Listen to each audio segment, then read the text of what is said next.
y dice que Jesús y sus discípulos estaban bautizando. Si te vas más adelantito, en el 4:2, vemos que en realidad los que bautizaban eran los discípulos, no Jesús mismo. Luego nos dice que Juan estaba en Enón, que no sabemos exactamente dónde está, pero sabemos que también estaba bautizando. ¿Sí? Nos dice Juan el evangelista que esto sucedió antes de que Juan el Bautista fuera encarcelado, y nos cuenta nada más que de repente surgió una discusión. Se dice, de repente entre los discípulos de Juan y un judío surgió una discusión acerca de la purificación. Y acuérdate que purificación es una palabra para bautismo. ¿Sí? Entonces están discutiendo de algo. Y el evangelista no se preocupa por decirnos cuál es la discusión. Realmente solo dice, de repente hubo una discusión. Por lo que sigue, tú y yo podemos pensar que tal vez el judío llegó y preguntó algo así como que, entonces, ¿cuál es el bautismo bueno? O sea, si tú bautizas aquí, tú Juan está bautizando aquí, pero Jesús está bautizando allá, ¿con quién me debo bautizar?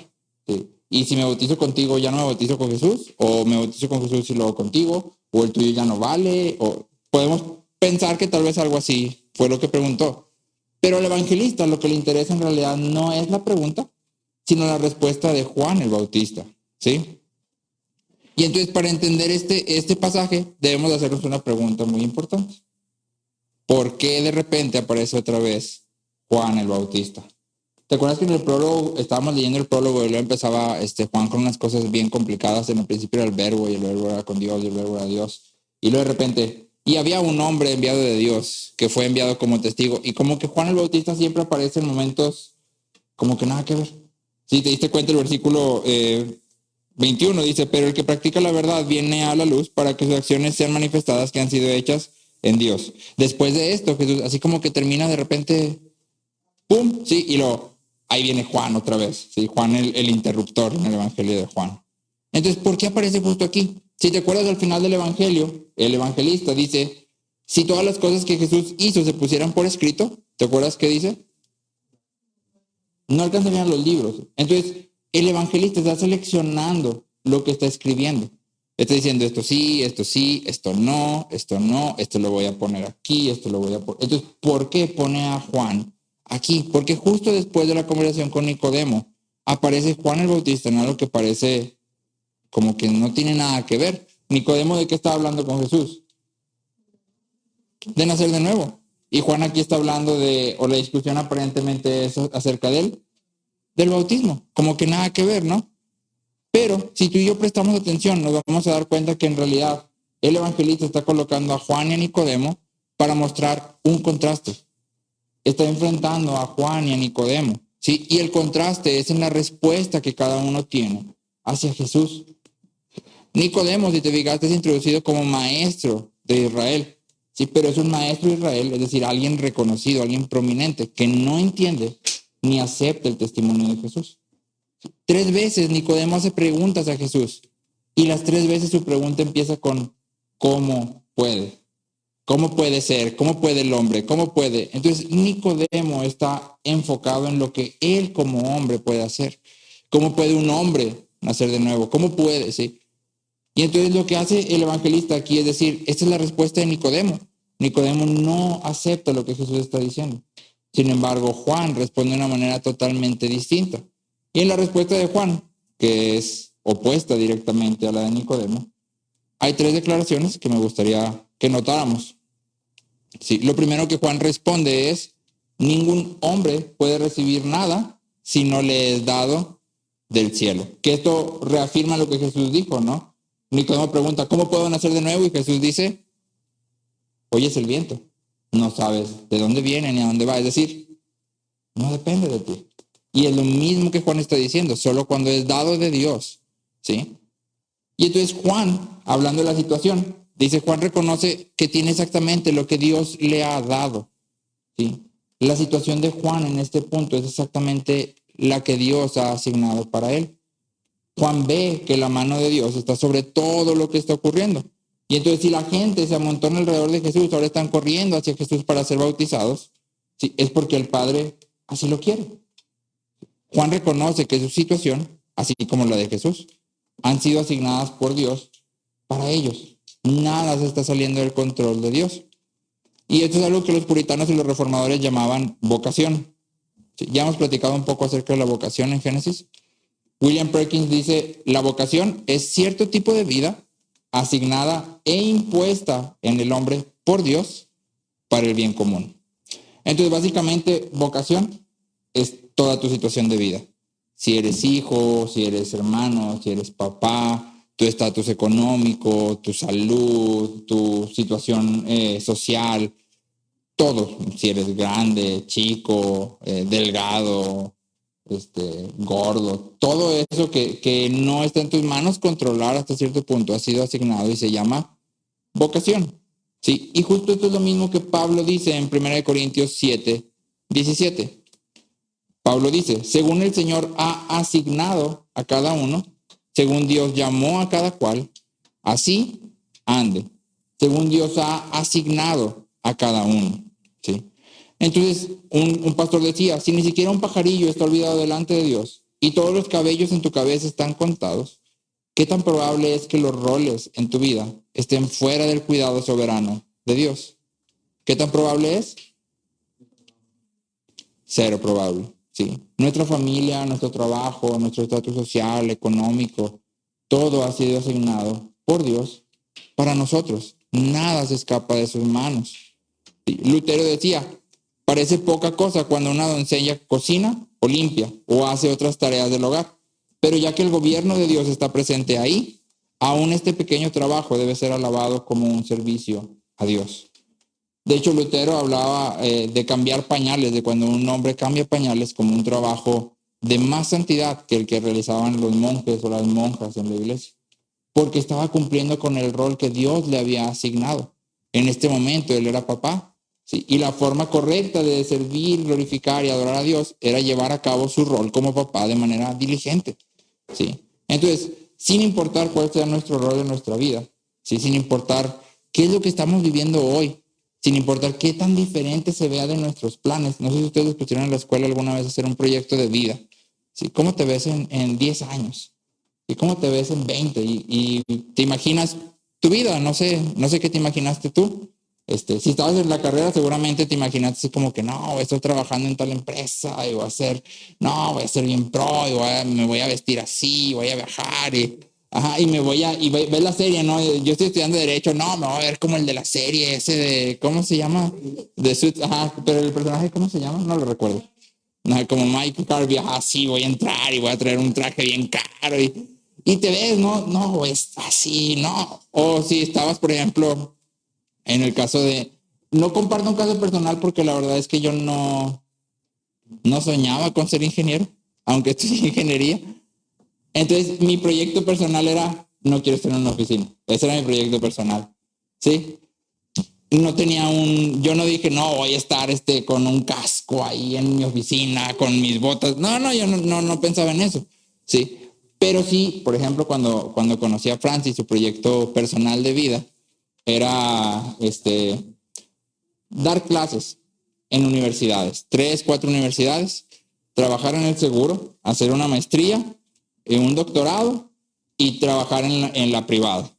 Ese era su proyecto personal, ese era así como que su máximo. Si te estoy hablando hace 6 años. Sí, ahorita pregúntale si ya estoy en un posgrado, si trabaja dando clases, si trabaja en el seguro. Y te va a decir, no lo estoy haciendo. Sí. Ahora, cuando yo salí ya de la carrera, que mi papá me ayudó y fui a hacer prácticas a Sonora, fui a una mina donde sacaban oro. Y la verdad es que estuvo súper padre. O sea, yo no crecí bien, pero cuando estuve ahí, porque estuve como 2 meses y medio viviendo ahí en la mina, estuvo increíble. O sea, fue así como que wow. Y nos levantamos a las 5:30 de la mañana porque el Inge, que era mi jefe, su filosofía era tienes que ser el primero en llegar y el último en irte. Entonces él nos levantaba temprano y estábamos en la oficina antes que cualquier operador del primer turno. Llegábamos antes que los camiones y nos íbamos hasta que ya estaba noche. Pero para mí estaba padrísimo. O sea, estabas ahí, lo que esto por aquí, eso por allá. Y ahora, me acuerdo que nos pusieron trajeron una muestra del mineral y nos pusieron a palear con pala, 1 tonelada de mineral, que es piedra, 1 tonelada. Y lo que tienes que hacer era, aquí estaba la montaña y con una pala la tenías que agarrar de ahí y ponerla aquí. Y luego de aquí, otra vez ponerla aquí. Era todo lo que hacías. ¿Para qué? Para mezclarla. Tenía sentido, pero era eso con pala, 1 tonelada. No, estaba el aro, no, sí, porque estaba muy padre. Entonces yo cuando terminé todo eso dije, aquí sí quiero trabajar. Aquí sí trabajo, o sea, de verdad, aquí sí, vamos a meter currículum, no sé qué, y mándale, y que sí, que no. Hice la prueba como 3, 4 veces para entrar a Peñoles, era una mina de Peñoles. Pues las 4 veces me dijeron que no. Y entonces así como que mi sueño momentáneo de repente se esfumó. Y luego ya empecé a trabajar, bueno, lo que hay, ¿no? Pues está la escuela, pues da clases por mientras, sigue mandando currículums, ok, pues estoy en la escuela y todo. Y de repente me empezó a gustar que los videos, hacer videos, y compré una cámara y estoy haciendo videos y que tómale y que hay aquí y el de allá y luego. Y de repente por azares de diosidencias y malas decisiones, porque también yo he tomado malas decisiones. Llegó un punto en el que dije, no puedo ir por aquí. O sea, no puede ser mi sueño ser esto. Aunque está padrísimo y me gustaba muchísimo, no puede ser mi sueño porque al ser mi sueño, estoy llevándome entre las patas a mi esposa, estoy descuidando otras cosas, estoy tomando malas decisiones financieras, no puede ser mi sueño este. Y entonces vendí todas mis cámaras, la neta sí me costó bastante, me dolió mucho. Pero finalmente dije, bueno, si no es por aquí, pues no es por aquí, Dios sabrá. Si no crees que estuve gozoso vendiendo mis cámaras. Pero finalmente he visto hasta el día de hoy que Dios ha tenido cuidado de todo lo que ha pasado. Aun cuando mis planes no se parecían a lo que estoy viviendo hoy. Yo nunca me imaginé estar aquí donde estoy ahorita. Nunca. Este nunca fue mi sueño, mi plan, nunca. Sin embargo, he visto la mano de Dios. Y entonces, vocaciones es eso, realizar, darnos cuenta que no importa lo que estamos viviendo hoy, y no importa qué tan alejado está de nuestro proyecto personal o de nuestros sueños, no se ha salido de la mano de Dios. Ni siquiera cuando mis propias malas decisiones me hayan traído ciertas consecuencias. Ni siquiera en ese punto se han salido de la mano de Dios. Y eso es lo primero que la respuesta de Juan nos enseña. Una confianza total en la soberanía de Dios. Nadie puede obtener nada si no le es dado por Dios. ¿Sí? Entonces, ¿qué tienes ahorita? ¿Una temporada de tribulación y sufrimiento? No se ha salido de las manos de Dios. ¿Una temporada de abundancia y gozo? No se ha salido de las manos de Dios. Estás en un punto en el que tienes que renunciar tal vez a ciertos sueños, proyectos, ideas que tenías. No se ha salido de la mano de Dios. Dios sigue teniendo cuidado. ¿Sí? Entonces, lo primero que la respuesta de Juan nos enseña es, Dios tiene cuidado de todo. ¿Sí? Y yo le honro cuando vivo mi vocación, la situación en la que estoy ahorita, para su gloria. ¿Sí? Una pregunta que hemos traído así como que últimamente es, al final de tu día, ¿cómo glorificaste a Dios? Y platicando con varios, yo decía, a veces está bien difícil, pero cuando vemos toda nuestra vida como asignada por Dios, no está tan difícil. ¿Cómo glorificaste a Dios hoy? Hoy amé a mi esposa. Mi vocación es ser esposo. La amé y eso le da gloria. Cuidé a mis hijas, jugué con ellas. Sí. Tuve cuidado de mis hermanos, obedecí a mis papás. Es parte de tu rol. Y glorifica a Dios cuando lo hacemos bien. Sí. Ok, primera parte, ¿no? Segunda parte de la respuesta de Juan. Juan continúa y dice, ustedes mismos me son testigos de que dije, yo no soy el Cristo, sino que he sido enviado delante de él. El que tiene la novia es el novio, pero el amigo del novio que está allí y le oye, se alegra en gran manera con la voz del novio. Y por eso este gozo mío se ha completado. Entonces, el gozo de Juan está completo porque el novio ya llegó. Sí, él era una voz y había estado predicando y de repente viene Jesús y dice, él es, el novio ya llegó, al que él estaba anunciando, ya estaba aquí. Pero esto obviamente significaba que el ministerio de Juan empezaba a ser eclipsado. El ministerio de Juan empezaba a achicarse porque el de Jesús empezaba a crecer. ¿Sí? Y Juan dice, mi gozo está completo. El hecho de que él esté ganando renombre, el hecho de que él esté creciendo, aunque yo tenga que mi ministerio tenga que achicarse, eso para mí es lo máximo. ¿Sí? Y esto no es nada más falsa humildad, porque uno pudiera decir, y muchas veces somos humildes falsos, ¿no? No, gracias a Dios que le está yendo muy bien. Pero exactamente. Cuando estaba leyendo esto, leí una historia de unos pastores que sirvieron en Londres. Y era acerca de un pastor que se apellidaba Mayer, que fue un buen pastor, un buen predicador, pero le tocó ir a una iglesia en Londres al mismo tiempo y muy cerca de la iglesia de Spurgeon. Spurgeon es conocido como el príncipe de los predicadores. Entonces, él mismo cuenta que se paraba fuera de su iglesia y lo único que veía era las carrozas pasar al tabernáculo, que era el nombre de la iglesia de Spurgeon, ¿sí? El tabernáculo metropolitano. Entonces dice que él estaba ahí, que era como que, o sea, ¿para qué predico, no? ¿Y para qué estoy aquí si todo el mundo va con Spurgeon? Sí. Y ya después empezó a llegar gente a su iglesia, pero entonces apareció otro predicador que se llamaba Campbell Morgan, que también fue muy bueno. Y entonces ahora toda la gente iba con Campbell Morgan. De hecho, él mismo platica que a veces compartían conferencias y cuando Morgan predicaba, estaba toda la gente ahí, se subía él a compartir y la gente se iba. Imagínate. Y yo decía, no puede ser, o sea, imagínate. Digo, somos hombres, o sea, no creas que qué gozo tengo de que se vayan. No, imagínate. Y entonces él dice que llegó a la resolución, decidió orar por Campbell Morgan.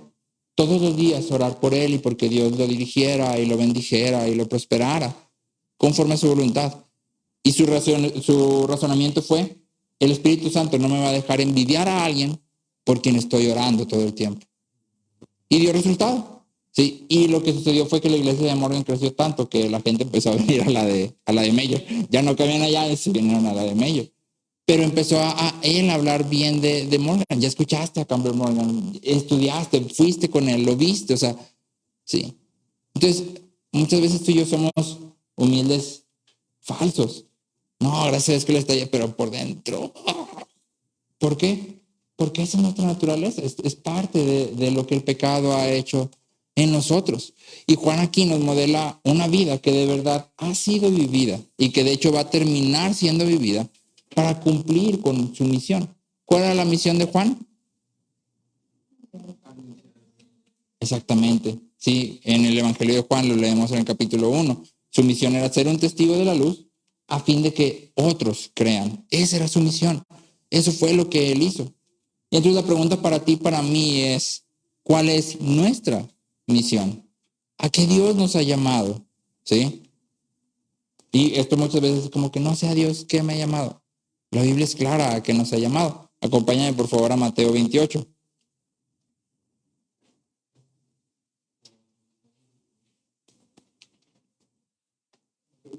Mateo 28, versículos 19 y 20. Mateo 28, versículos 19 y 20.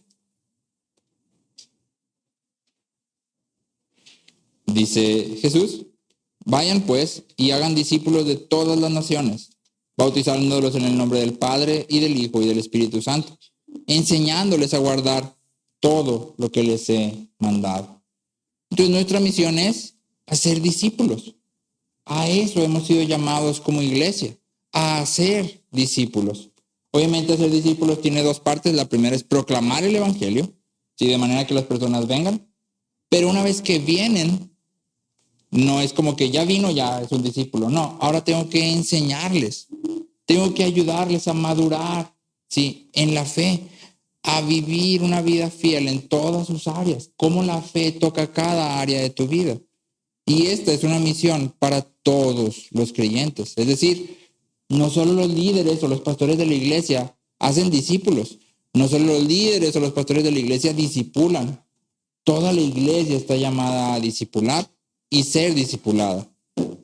Un pastor decía, si no estás ayudando a otros a seguir a Jesús, no tengo idea de a qué te refieres cuando dices que estás siguiendo a Jesús. Seguir a Jesús implica ayudar a otros a seguirlo también. Si no estoy haciendo eso, hay algo que falta y algo muy esencial. No es como que, pues si quieres puedes ser discípulos. Es la misión esencial de la iglesia, hacer discípulos. Sí, y es para cada uno de nosotros. Obviamente la pregunta es, ok, pero ¿y cómo se hace un discípulo, no? O sea, ¿cómo hago? Ya, aquí estoy en la iglesia, estoy escuchando el llamado, ¿cómo empiezo? Sí. Uno, tenemos que hacer de esto una prioridad en nuestra vida. Obviamente ya es una prioridad. ¿Por qué? Porque Jesús no te lo está poniendo opcional. Ya es una prioridad, pero debemos de hacerlo una prioridad. Generalmente la primera excusa para decir, no, es que no puedo crecer con nadie en la palabra es que no tengo tiempo. No me alcanza el tiempo. Pero la verdad es que Dios nos ha dado a todos el mismo tiempo y nos demanda las mismas cosas. Entonces no tengo suficiente tiempo. Hay una mala administración de mi tiempo o un orden equivocado de prioridades, ¿sí? No creo que en todo un mes no tengas tiempo para ni una sola vez juntarte con alguien de la iglesia y juntos estudiar la palabra. Entonces debemos de hacer una prioridad de esto, ¿sí? En segundo lugar, debemos de cultivar relaciones profundas y honestas, intencionalmente, ¿sí? En la iglesia muchas veces la gente que viene obviamente es gente que nosotros evangelizamos por lo general y por lo tanto es gente con quien ya tenemos cierta afinidad. Entonces me llevo bien con fulanito y ese es mi amigo en la iglesia. Todos los demás, quién sabe, ¿sí? Pero en realidad el llamado de la Biblia es totalmente distinto. Es aquí estoy en esta iglesia, es donde Dios me ha puesto. Sí, y mi llamado es hacer relaciones, forjar relaciones con cada una de las personas. Obviamente tendremos más afinidad con unas que con otras, pero mi llamado es forjar esas relaciones con todos. ¿Sí? Y tres, escucha. Primero que todo, escucha. Aprende a escuchar. Instruye, exhorta, anima y abre tu corazón y tu vida. Muchas veces queremos nosotros ponernos en la postura de el discipulador. Yo soy el discípulo. Y entonces voy y me veo con fulanito, vas a un café y llegas al café y ¿cómo has estado? ¿Y cómo te ha ido en tu día y en tu vida? Fíjate que creo que eso está un poco... Pero tú y yo no le decimos nada de nosotros. Ah, no, sí. ¿Y tú cómo has estado? Bien, gracias a Dios. Así es. ¿Y ya? Eso no es discipular. Discipular implica abrir mi vida, abrir mi corazón. Fíjate que he estado batallando con esto. Fíjate que ahorita la verdad estoy triste, estoy preocupado, tengo miedo, estoy ansioso. Sí, todas son emociones humanas válidas. Dios las puso. Sí. A veces están mal dirigidas o mal expresadas, pero no se le fue a Dios. No, yo no les iba a poner miedo y ya se lo... No. Entonces, discipular implica también abrir nuestro corazón a la gente con la que estamos interactuando, sino nada más sacar toda nuestra sabiduría y conocimiento. Filipenses 2, 4 y 5, te lo estoy leyendo en la palabra de Dios para todos. Dice que cada uno no busque su propio bien, sino el de los demás. Piensen y actúen como Jesucristo. Sí, después de esto, Pablo empieza a desarrollar, el cual siendo igual que Dios, no estimó, sino que se despojó y tomó forma de siervo. Entonces, ¿crees que hay algo más valioso en tu vida que ser igual a Dios? ¿Algo que pueda valer más que eso? No. ¿A qué es lo que no puedes renunciar para ser discípulo dentro de la iglesia? No, Dios, es que no puedo porque fíjate que tengo que ver la serie del Netflix. Tengo que ir con mis amigos. Tengo una cena ya familiar que no puedo cancelar todos los días. La Biblia me está llamando. Y entonces la pregunta para ti y para mí es, ¿estamos respondiendo a este llamado? Esta es nuestra misión. Sí, haz como que estamos empezando el año, ¿no? Por el momento. Haz un recuento de todo el año pasado. ¿Cuántas veces en el año dedicaste tiempo para juntarte con alguien dentro de la iglesia y conocerse mutuamente y tal vez de manera formal y estructurada estudiar un libro de la Biblia? ¿Cuántas veces en el año? Sí. Porque si no lo estamos haciendo, entonces hay algo que falta. Y ojo, sí, no digas, no, pues es que el pastor me dijo que fuera a su casa, ya cuenta una y como fui 3 veces, no. Eso es una cosa. Y el que lo está iniciando es el líder de la iglesia. Pero tú, ¿cuántas veces lo iniciaste hacia alguien más? ¿Sí? Otra vez te quiero leer la cita del pastor. Si no estás ayudando a seguir a otros a otros a seguir a Jesús, si no estás ayudando a otros a seguir a Jesús, no tengo idea de a qué te refieres cuando dices que estás siguiendo a Jesús. Seguir a Jesús implica ayudar a otros a seguirlo. ¿Sí? No se puede desconectar a quien estás ayudando. ¿Sí? Y la parte final de la respuesta de Juan que me gustaría enfatizar, dice que todos lo conocemos generalmente, ¿no? Es necesario que Él crezca y que yo disminuya. ¿Sí? Y esta es una verdad en la vida de todos los creyentes. Creo que generalmente es algo que todos incluso repetimos y oramos. ¿Sí? Pero creo que es algo que debemos de ser conscientes, que tiene que estar sucediendo, no nada más decirlo. Que nosotros menguemos y que Él crezca implica que la imagen de Cristo es más visible en nosotros cada vez. Cada vez nos parecemos más a Cristo. ¿Sí? Que lleguemos a convertirnos en gente madura, vernos tal como Cristo y tener toda su perfección. Es como lo frasea Pablo en Efesios 4:13. Que lleguemos a convertirnos en gente madura, vernos tal como Cristo y tener toda su perfección. Obviamente este es un estándar que vamos a alcanzar cuando lleguemos con Él, pero en el entretanto podemos estar creciendo en madurez. ¿La madurez física se puede medir?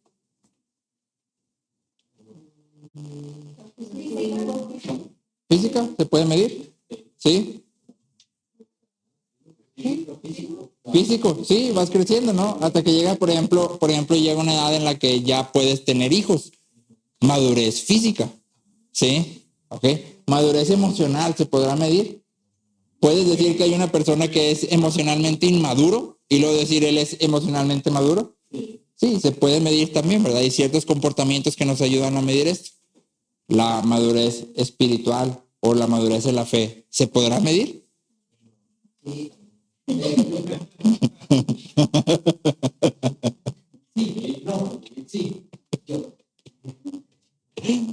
Sí, sí se puede medir. Y la Biblia marca varias características, pero aquí te quisiera presentar nada más 5, ¿sí? Y las voy a ver de manera breve. Creo que todas las conocemos, pero a veces no están presentes. Entonces es importante que estén ahí en nuestra mente todo el tiempo. Son marcas de madurez, ¿ok? Una pregunta. ¿A los cuántos años un niño o una niña es físicamente maduro? Ya se considera un adulto.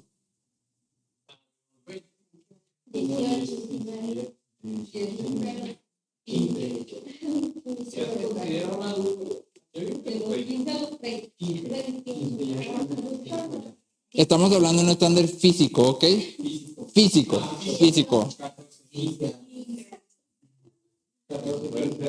La madurez física se alcanza cuando eres capaz de reproducirte. Sí. Entonces, una vez que ya puedes tener hijos, ya alcanzaste madurez. Ajá. Ahora, obviamente hay una madurez emocional que también nosotros le metemos, porque no dices que un niño de 13 años es un adulto. ¿Pero por qué no es un adulto? Porque le falta madurar emocionalmente. Sí, hay ciertas cosas de sus emociones, su manera de pensar que todavía no moldea. Sí, pero física, 13 años. Emocional, 70. Sí. Sí. Ok. ¿Cuántos años será un buen tiempo para decir ya tendrías que ser maduro en la fe? 30 años de creyente. 10. 15. 2 años.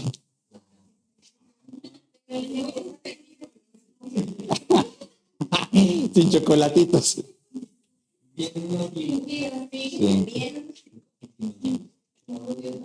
Ok, pues tenemos ahí un número, como que no hay un número exacto, ¿no? O sea, es así como que puede haber muchas cosas, depende, todo esto, ¿no? En Hebreos, el autor de Hebreos dice, debiendo ustedes ya ser adultos en la fe, es necesario que les vuelva a explicar los rudimentos, los principios elementales de la fe, ¿sí? Y él mismo dice, no les puedo hablar, está hablando de Melquisedec, y el mismo autor dice, no les puedo decir todo lo que pudiera decirles aquí, porque si se los digo, no me van a entender, porque son niños, pero ya deberían de ser adultos. La carta tiene más o menos 10 años de diferencia entre que nace la iglesia y la carta de escribe. 10 años, más o menos, ¿sí? Entonces vamos a usar eso como un estándar así como que más o menos, ¿sí? Más o menos, no te estoy diciendo ese, más o menos 10 años, ¿sí?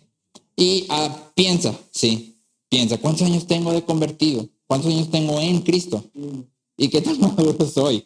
Todos los años que tengas en Cristo, porque decían, no, pero me aventé uno de chocolatito. No, no, si estás en Cristo, estás en Cristo, estás en Cristo, sí.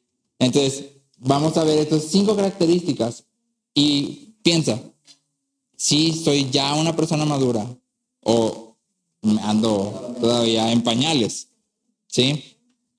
Primera característica, conocimiento y aspiración. Conocimiento y aspiración. Sí, la marca principal de una madurez en desarrollo es el crecimiento en conocimiento personal y experiencial de Dios.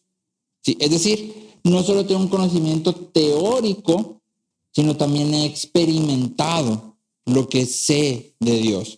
Cuando hablo de la providencia de Dios, no solo es algo que está ahí en la Biblia y me lo sé y te lo puedo, sino que lo he vivido. Te puedo decir las formas y los momentos en mi vida en que yo he dicho, no me queda nada más que confiar en la providencia de Dios. Y ha sido difícil, pero confiando en su providencia he salido adelante. Hasta aquí Dios nos ha traído. ¿Sí? Y esto es acompañado de una aspiración por conocerle mejor. Entonces, ¿cuánto conocimiento hay? ¿Y qué tanto anhelo conocerle más? ¿Sí? Y no un anhelo de, sí, yo quisiera leer. No, un anhelo de, voy a dedicar un tiempo para estudiar, para escudriñar, para estar con la iglesia. Porque, ¿sabes? Ahorita te decía yo, ¿cuánto tiempo has dedicado tú a buscar a alguien? Sí. Pero ¿cuánto tiempo has dedicado también a decirle a alguien dentro de la iglesia, oye, tengo un chorro de dudas, ayúdame? Sí. O tienes tiempo, podemos ir a un café, es que tengo muchas dudas, he estado leyendo y tengo preguntas. ¿Puedes ayudarme? Porque muchas veces ni siquiera tenemos preguntas acerca de la Biblia. Y eso implica una de dos cosas. O ya eres un ser celestial que no debería de estar aquí. Sí. O no estás leyendo la Biblia con atención. Porque cada vez que abres la Biblia hay preguntas y preguntas. Sí. Éxodo 33:13 dice, ahora pues, si he hallado gracia ante tus ojos, te ruego que me hagas conocer tus caminos, para que yo te conozca y halle gracia ante tus ojos. Te ruego que me hagas conocer tus caminos. ¿Sí? ¿Qué tanta hambre tenemos por conocer a Dios? ¿Sí? ¿En torno a qué actividades gira tu día? Ese fue Éxodo 33:13. ¿En torno a qué actividades gira tu día? Muchas veces es que no me queda tiempo, no me alcanza para leer la Biblia, no me alcanza para orar. Entonces reordena tu día. Hay cosas más importantes. ¿Sí? El conocimiento y el anhelo de conocer más es una marca de madurez. ¿Sí? Ojo, hago mucho énfasis en conocimiento experiencial. Si no es conocimiento teórico, conocimiento que tengo aquí nada más. ¿Sí? Es conocimiento de algo que he vivido, que ha transformado mi mente, pero también ha transformado mis afectos. ¿Sí? Segunda característica, un objetivo claro. ¿Cuál es el fin supremo de la existencia del hombre? Glorificar a Dios y disfrutar de Él para siempre. Un objetivo claro, glorificar a Dios. Sí. Cuando Cristo ora, el Padre Nuestro dice, santificado sea tu nombre. Esa es la primera petición. Sí, y básicamente es una petición para que el nombre de Dios sea honrado y glorificado en todo lugar por todas las personas vivas. Entonces, tal como Cristo, tú y yo, conforme vayamos madurando, vamos a ir experimentando una pasión creciente por la gloria de Dios. ¿Cómo se ve una pasión creciente por la gloria de Dios? Se ve cuando tú y yo tomamos decisiones con una pregunta en mente siempre. ¿Cómo esto se relaciona con la gloria de Dios? No, que vamos aquí, que vamos allá. Ok, ¿cómo se relaciona con la gloria de Dios? Si voy, ¿glorifico a Dios o no? No, es que tienes que hacer esto. Ok, si lo hago, ¿glorifica a Dios o no? Sí. Si me como este pan, ¿glorifica a Dios o no? Si me gasto mi dinero aquí, ¿glorifica a Dios o no? Si invierto mi tiempo en esto, ¿glorifica a Dios o no? ¿Sí? Esa es la pregunta central, ¿sí? Que refleja que tenemos un objetivo claro, glorificar a Dios. ¿sí? Tercero, discernimiento. El cristiano maduro tiene un discernimiento creciente. Y el discernimiento nos ayuda a saber a diferenciar entre verdad y mentira, bien y mal. Y esto es difícil porque a veces hay situaciones que en realidad la Biblia no aborda directamente, ¿sí? Y que entonces tenemos que tener una cuestión de discernimiento. O sea, puede que no sea malo totalmente, pero tal vez no es el momento correcto para hacerlo. Y entonces tenemos que discernir. ¿Cómo hacemos para crecer en discernimiento? Otra vez, Hebreos 5:14 nos ayuda. Dice Hebreos 5:14. La comida sólida es para los que han crecido espiritualmente y para aquellos que por la práctica han aprendido la diferencia entre lo bueno y lo malo. ¿Cómo crecemos en discernimiento? Por la práctica, entrenando. Sí, el discernimiento viene de entrenar.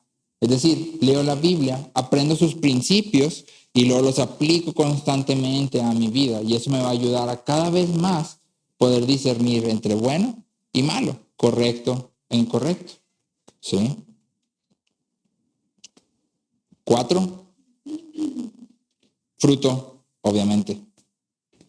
¿Sí? Fruto. Un discípulo sin fruto es una contradicción total. Y Cristo mismo dice, y vamos a llegar allá por Juan 15, si el que en mí no lleva fruto, cuello. Entonces, ¿qué constituye el fruto? Hay dos áreas principales. La primera es en el carácter, que aquí puedes recordar Gálatas 5. Amor, gozo, paz, paciencia. Ese es fruto. ¿Qué tanto de estas virtudes se ven en mi vida? Amor, gozo, paz, paciencia, benignidad, bondad. ¿Qué tanto se ven en mi vida día a día? ¿Sí? Y en segundo lugar, servicio. ¿Sí? Almas ganadas y vidas discipuladas y estimuladas a caminar más cerca de Dios son la evidencia de un creyente maduro. ¿Sí? Servicio. Y por último, en quinto lugar, amor creciente. El discípulo maduro, el cristiano maduro, va a demostrar amor por Dios y por los otros. ¿Sí? Y esto se va a traducir en unidad con la iglesia. ¿Sí? El amor no es estático. Cuando leímos ahí en Juan 3:16, que lo acabamos de pasar, de tal manera amó Dios al mundo que sintió mucha lástima por nosotros y nos vio desde lejos. De tal manera amó Dios al mundo que ha dado a su Hijo unigénito. El amor tiene pies. ¿Sí? Caridad, exactamente la palabra bíblica. El amor se mueve. Entonces, si yo digo que amo a los que me rodean, me muevo. ¿Sí? Un comentarista dice, las mayores riquezas de la vida cristiana no pueden ser alcanzadas en aislamiento. Y es por eso que el amor es una parte fundamental del creyente maduro. ¿Sí? Las mayores riquezas de la vida cristiana no pueden ser alcanzadas en aislamiento. ¿Sí? Entonces, básicamente, la respuesta de Juan nos da tres ideas centrales, tres características. Juan está totalmente confiado en la soberanía de Dios. Juan vive para cumplir su misión. Y Juan muere a él mismo cada vez, cada día, en todo tiempo. ¿Sí?